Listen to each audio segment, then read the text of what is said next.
గజం కేవలం 13,500 రూపాయలకి హైదరాబాద్ కి చేరువలో మీ సొంతింటి కలను నిజం చేసుకోండి శ్రీవాసవి ప్రాజెక్ట్స్ తో. వివరాలకు ఈ నెంబర్లకు కాల్ చేయండి.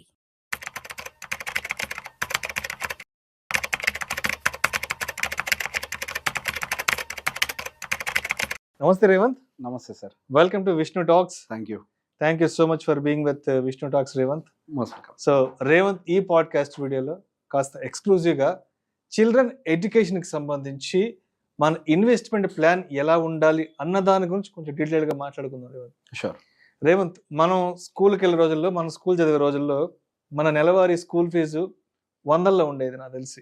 ఒక 400, 300. అవును. మంచి స్కూల్ అయితే ఒక 500, 600 ఉండేది. అవును. తర్వాత మనం కొంచెం ఇంటర్మీడియట్ డిగ్రీకి వచ్చాక అప్పట్లో మన కాలేజీ ఫీజులు సంవత్సరానికి ఉండేది. అవును. అప్పట్లో 4,000, 5,000, 6,000 ఉండేది. దాని తర్వాత ఎంబీఏలు, ఎంసీఏలు, బీటెక్లు అంటే సంవత్సరానికి 1,00,000, 1,50,000 ఉండేది. అవును. బట్ ఇవాళ చూస్తే ఒక ఇంజనీరింగ్ చదవాలంటే కనీసం ఒక 15, ఒక 20 లక్షలు చేతిలో పెట్టుకోవాలి. ఇవాళకి ఒక 20 లక్షలు అనుకుంటే 20 లక్షలు మినిమం 20 lakhs చేతిలో ఉండాలి ఇవాళ ఇంజనీరింగ్ పూర్తి అవ్వాలి అంటే. మరి ఇప్పటి నుంచి ఒక 10 సంవత్సరాల తర్వాత ఎంత ఖర్చు అవుద్ది ఒక హైయర్ ఎడ్యుకేషన్కి? ఇప్పటి నుంచి ఒక 15 సంవత్సరాల తర్వాత ఎంత ఖర్చు ఉంటుంది ఏంటి? ఇక్కడ ఇన్ఫ్లేషన్ అనేది అసలు ఎలా వర్కౌట్ అవుతుంది? ఇప్పటి నుంచి ఎవరైతే పిల్లల ఎడ్యుకేషన్కి సంబంధించి ఏదైనా ఒక మంచి ఇన్వెస్ట్మెంట్ ప్లాన్ తీసుకుందాం అనుకుంటారో, అండ్ రీసెంట్గా మ్యారేజ్ అయ్యి పిల్లల్ని కనాలన్న ప్లానింగ్లో ఉన్నవాళ్ళు, లేదంటే ఇప్పుడిప్పుడే చిన్న చిన్న కిడ్స్ ఉన్నవాళ్ళు, నెక్స్ట్ ఒక 10 to 15 yearsకో, లేదంటే ఒక 10 to 16, 17 years తర్వాత అప్పటి ఖర్చుల్ని దృష్టిలో పెట్టుకొని ఇప్పటి నుంచే ఒక ఇన్వెస్ట్మెంట్ ప్లాన్ చేసుకోవాలి అనుకుంటే ఎటువంటి ఇన్వెస్ట్మెంట్ ప్లాన్స్ చేసుకోవాలంట? ఇప్పుడున్న జనరేషన్లో ఎడ్యుకేషన్ ప్లానింగ్ అని అంటే పిల్లల్ని ఇప్పుడు ఏ స్కూల్కి పంపిస్తున్నాం అనేది పరిమితం. పిల్లల్ని మంచి స్కూల్కి పంపుతున్నాం, మంచి ఎడ్యుకేషన్ ప్లానింగ్ చేసాం మనం, వాళ్ళకి మంచి ఎడ్యుకేషన్ దొరుకుతుంది. నాకు అది చూసినప్పుడు కొద్దిగా ఆశ్చర్యం అవుతూ ఉంటుంది. మంచి స్కూల్కి పంపుతున్నారు. నేను కొంతమందితో మాట్లాడినప్పుడు స్కూల్ ఫీజులు ఎంత అని అంటే సంవత్సరానికి 3 లక్షలు, 3 లక్షలు, 4 లక్షలు. ఇద్దరు పిల్లల్ని స్కూల్కి పంపితే దాదాపుగా 6 లక్షలు ఖర్చు అవుతుంది. 6 లక్షలు అంటే నెలకు వచ్చేసరికి 50,000 రూపాయలు. సరే, ఇక్కడ మన శాలరీ ఎంత అని అంటే అప్రాక్సిమేట్గా ఒక 2 లక్షల రూపాయలు అని అనుకుందాం. అదే 2 లక్షలు కూడా లేవు. ఆ రేంజ్ ఫీజు కడుతున్నప్పుడు ఒక 2 లక్షలు అనుకోవాలి. సరే, ఓవరాల్గా మరి ఇంకెంత డబ్బులు మిగులుతున్నాయి అని చెప్పి కొన్ని లెక్కలు చేసే ప్రయత్నం చేస్తే ఇంటి ఖర్చులు ఎంత అవుతున్నా ఒక 75,000 నుంచి 1,00,000 రూపాయలు లెగిసిపోతున్నారు. 1,00,000 రూపాయల దాకా. పైన కార్ ఈఎంఐయో, మొబైల్ ఈఎంఐలో, లేకపోతే పర్సనల్ లోన్లో, XYZ ఏదో ఒకటి ఉంటాయి. ఇక్కడ వీళ్ళు ఎడ్యుకేషన్ ప్లానింగ్ అని అంటే ఇప్పుడు పెద్ద స్కూల్కి పంపిస్తే ఎడ్యుకేషన్ ప్లానింగ్ అయిపోయిందని అనుకుంటున్నారు. కానీ అసలు ముసల పండగ ఉంది రానున్న రోజుల్లో. ఇప్పుడు 3 లక్షలు కడుతున్నారు, సరే, ఒక స్థాయి స్కూల్ వాళ్ళకి అప్పచెప్తున్నారు అంటే ఆ స్కూల్లో చదివిస్తున్నారు, సరే. ఆ తర్వాత అదే స్థాయి ఇంజనీరింగ్ కాలేజీలో చదివించగలుగుతారా? అదే స్థాయి ఇంజనీరింగ్ కాలేజీలో చదివించాలి అని అంటే ఇప్పుడున్న మార్కెట్ కాస్ట్లో సంవత్సరానికి 10 లక్షలు. అది ఆ స్థాయి ఉన్న ఇంజనీరింగ్ కాలేజ్ 4 ఏళ్లకి 40 లక్షలు ఖర్చు అవుతుంది. అదే స్థాయి ఉండే ఇంజనీరింగ్ కాలేజ్. మరి ఏది ప్లానింగ్? ఈరోజు పెద్ద స్కూల్లో చదివించి రేపు ఇంజనీరింగ్కి వెళ్ళేసరికి వాడు పర్సనల్ లోన్ అప్పచెప్పి పంపిస్తారా? ఎడ్యుకేషన్ లోన్ అప్పచెప్పి పంపిస్తారా? లేకపోతే నాకు అంత స్థాయి లేదు బిడ్డ, నువ్వు నార్మల్ ఇంజనీరింగ్ కాలేజ్లో చదువుకో అని చెప్పేసి వాడి స్థాయి తగ్గిస్తారా? సో ఎప్పుడైనా సరే ఎడ్యుకేషన్కి ప్లాన్ చేసుకునే విషయంలో మనకి ఈ రోజు వస్తున్నటువంటి శాలరీలో నుంచి ఈ రోజు ఎడ్యుకేషన్కి ఎంత ఖర్చు పెడుతున్నాం అనేది ముందు మనమే బైఫర్కేట్ చేసుకోవాలి. కిడ్స్ కోసం పర్ కిడ్ 10%కి మించి మీరు ఖర్చు పెడుతున్నారు అని అంటే, ఖర్చు నేను చెప్పేది స్కూల్ ఫీజు ఒకటే కాదు, ఇంక్లూడింగ్ ఎవ్రీథింగ్, పర్ కిడ్ 10%కి మించి ఎక్కువ పెడుతున్నారు అని అంటే వాళ్ళ భవిష్యత్తులో వాళ్ళకి హైయర్ ఎడ్యుకేషన్ చేయడానికి వాళ్ళ దగ్గర డబ్బులు ఉండవు. ఇప్పుడు 2 కిడ్స్ ఉన్నారు అనుకోండి, ఒక కిడ్కి 10, ఇంకో కిడ్కి 10, వాళ్ళకి 2 లక్షల జీతం వస్తుంది అనుకుంటే అక్కడే వాళ్ళకు 20% పోయింది. ఓకే, దాదాపు వాళ్ళు ఒక 40,000 తీసేశారు అక్కడి నుంచి. తర్వాత వాళ్ళ ఇంటి ఖర్చులో 1,00,000 రూపాయలు అనుకోండి, 50% గాను, 50 + 20 70% గాను. బేస్ కేస్ సినారియోలో 10% ఈఎంఐలు ఉంటాయా? బేస్ కేసులో ఆ కార్ ఈఎంఐ ఏదో ఒకటి 80% గానా? 20% ఇంకేం సేవ్ చేస్తారండి? మళ్ళీ మీ రిటైర్మెంట్ చూసుకోవాలా, మళ్ళీ మీరు ఒక ఇల్లు కొనుక్కోవాలా, మళ్ళీ పిల్లల్ని చదివించాలా. బేసిక్ ఎప్పుడైనా ఎడ్యుకేషన్లో మనం పెట్టేటువంటి డబ్బులు ఇప్పుడు కరెంట్ మార్కెట్లో అంటే ఈరోజు స్కూల్కి పంపించేటువంటిది మనం పెద్ద స్కూల్లో చదివిస్తే వాళ్ళ ఎడ్యుకేషన్ సెక్యూర్డ్గా ఉంటుందని మనం ఏదైతే అనుకుంటున్నామో అది పూర్తి అమాయకత్వం. అసలు వాడు ఒకరికి మంచి జాబ్ రావాలన్నా ఏం చేయాలన్నా ఫస్ట్ వాడికి గ్రాడ్యుయేషన్లో ఏదైతే కాలేజ్లో చదువుతున్నాడో అది కీ రోల్గా పే చేసుకుంటుంది. మన చిన్నప్పుడు 7.5, నా చిన్నప్పుడు సార్ నాకు 7,500 10th క్లాస్ ఫీజు సార్. ఇప్పుడు అదే మా అమ్మాయి స్కూల్లో దాదాపుగా 2 లక్షల రూపాయల దాకా ఛార్జ్ చేస్తుంది.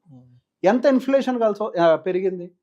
నేను చదివినప్పుడు గవర్నమెంట్ ఫీజు 30,000 సార్ సంవత్సరానికి, ఇప్పుడు 5 లక్షలు సార్.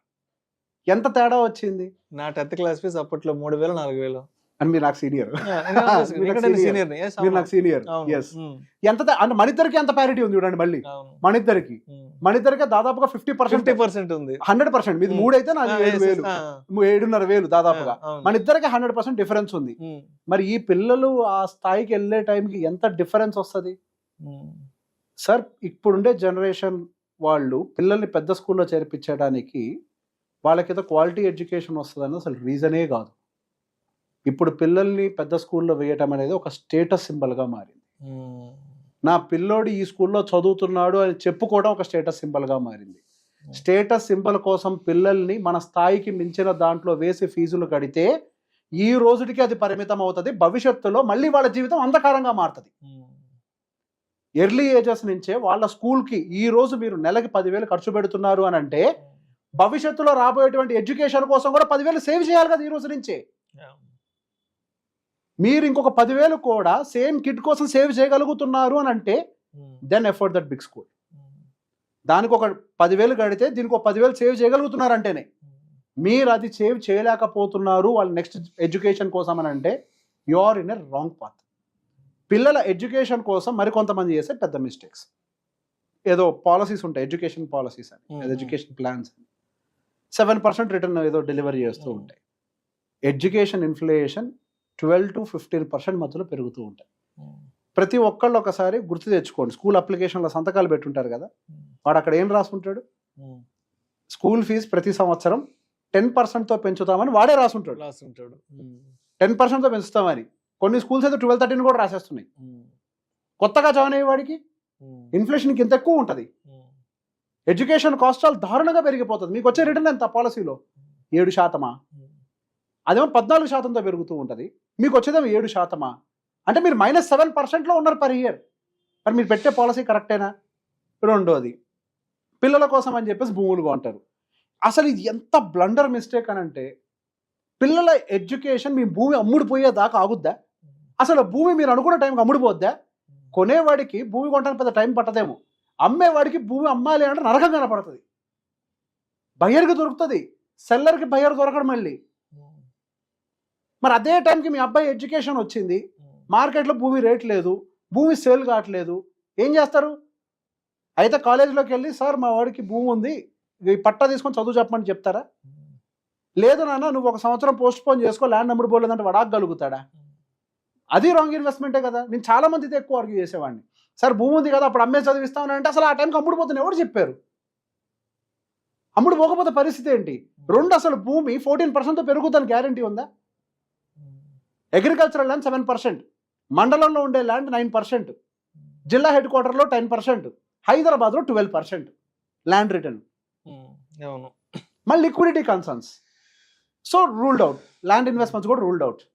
తర్వాత వచ్చేసరికి ఎఫ్డీలో పెడతారు కొంతమంది. ఎఫ్డీ కూడా సేమ్ కేసేగా ఫస్ట్ దానిలాగా, అదే 7%. ఇక 4వది వచ్చేసరికి ఆడపిల్లతో సుకన్య సమృద్ధి యోజనలో పెడతారు. ఆ సుకన్య సమృద్ధి యోజనలో వచ్చే రిటర్న్ అంతా 8% చేంజ్ ఏదో వస్తుంది. అది కూడా వాడు హైయర్ ఎడ్యుకేషన్కి ఎంత డబ్బులు ఇస్తాడు? 40% ఆఫ్ ద టోటల్ అక్యూములేటెడ్ ఇస్తాడు. అంటే 20 లక్షలు ఇస్తాడేమో. ఈ రోజే 20 లక్షలకి ఇంజనీరింగ్ కాలేజ్ దొరకట్లే. 18 ఏళ్ల తర్వాత 20 లక్షలకి ఏం దొరుకుద్ది? 20 ఏళ్ల తర్వాత ఇదే 20 lakhs. 18 ఏళ్ల తర్వాత బేస్ కేస్ సినారియోలో 1,20 లక్షలు అవుతుంది. 20 లక్షలు మీకు సరిపోద్దా?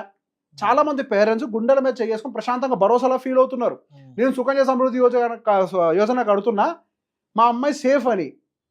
నో, నా family safe, your family is not safe. Sukanya Samriddhi Yojana will not save your family. All these what ever ఇప్పుడు మనం మాట్లాడుకున్న ఎలిమెంట్స్ అయితే ఏవైతే ఉన్నాయో, ఏమి తెలియని వాడి కోసం, ఏ ఎడ్యుకేషన్ లేని వాడి కోసం, ఏ అవేర్నెస్ లేని వాడి కోసం, ఏమి తెలియని వాడికి అది బ్రహ్మాస్త్రం.